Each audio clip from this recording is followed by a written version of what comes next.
I'm here with the organiser of this nationwide initiative, Tim Mason. So the winners of Broome, Katherine and Darwin, tonight they won $500 and a sash, and also airfares and accommodation down to Parkdale and Stawell. Correctly.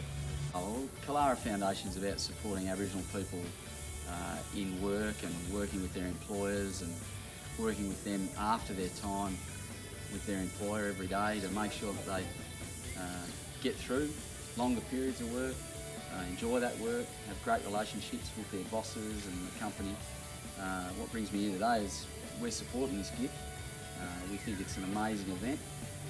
Aboriginal talent is something to really treasure in the territory. There's a lot of it. Some of it's still undiscovered, a lot of it, I reckon. And an event like this hopefully uncovers tomorrow's sprint champions. Tell us about what's it like to be a photographer at the Stawell Gift Carnival at Easter time?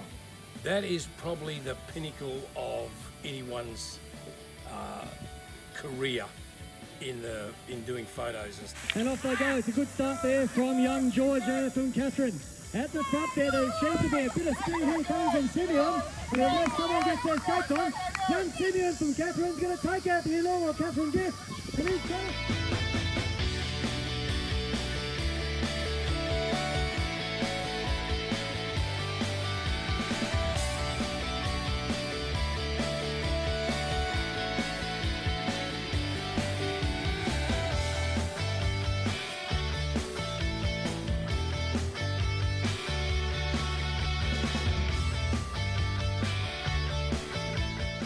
The race to be part of Gift folklore is a true uphill battle, over 120 metres in 12 seconds, to become the fastest, the greatest.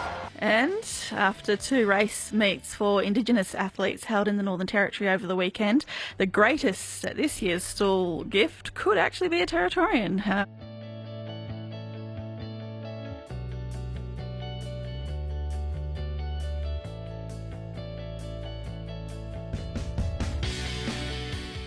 $500 cash as well.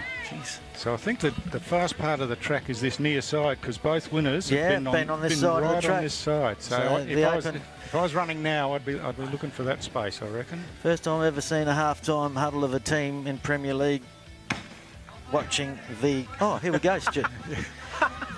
It's fair to say they don't have a lot on. Nathan Moo's coming in very fast and hard. He's round them up, and Nathan Moo will win. He's got the rig out too. The rig's out, he's up and about, and he's taken it out the open. You're right again, Stu. He was on this side of the track. He rounded him up at the 55. He came flying home. He'll get underway for this time next year, Walt. And it's a Taiwan out in front. It looks like the boy in St Mary's. Young Ted Castle's coming through there. Yep, that's young. He's got it. That is young. That's not... Was that Bo? Was that Bo Ted Castle? Yeah. Yeah, young Bo. So he gave him a bit of a start too and mowed him down. He did, and mowed him down.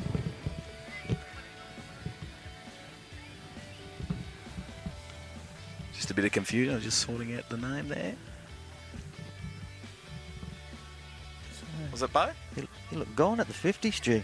Yeah. Came home strongly in his open field there. Former hard man from Nightcliff. Here we go, we're away. And pretty tight up the front. Chantel Meskin-Rippins hit the lead at the 50-metre mark, but out on the outside is, I reckon that's CJ Rankin from Darwin. Yeah. CJ Rankin. Yeah. The 14-year-old from Darwin. She's taken it out at the final. So they, if you win here, well, looks like you go down to the Stawell Gift at Easter. Famous Parkdale Stawell Gifts. Not a bad little trip away. Yeah, it's very good. Actually should have. Athletics NT are here to make sure that everything's run according to the laws of Athletics Australia. They do a great job for athletics in the NT. So just repeating that, CJ Rankin, the 14-year-old from Darwin.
$500 on the line and return airfares interstate, there was plenty for these sprinters to race for. Hopefully that might just spark the interest or put the fire in the belly for a young person that, you know, might be thinking that athletics is their sport. And that's the main goal of the inaugural Darwin Gift. Modelled on one of the world's most famous and prestigious foot races, the Stawell Gift, it was a chance for those who may never have thought of sprinting to give it a crack, with a particular focus on Indigenous Territorians who rarely receive such opportunities. Also just introducing them to those really good people that have had careers or they love the sport. Introduce them to a young Territorian that might be thinking, hey, I haven't had this opportunity before. As for the maiden race winners, it certainly opened their eyes. These girls were a bit older than me and didn't have a chance to win. Well, leading up to it I was a bit nervous. Wasn't too sure how I was going to go. Played a game yesterday of football out at Fred's Pass, was hot. But yeah, ended up getting there and feels good. 19-year-old Nathan Moo took out the all-ages, all-comers invitation by a big margin. He entered on the advice of his mum and plans to compete in Victoria. I was like, yeah, might as well, definitely. I think it'll be a good experience. The 139th edition of the Stawell Gift will be held in April. Kathleen Gazzola, 9 News.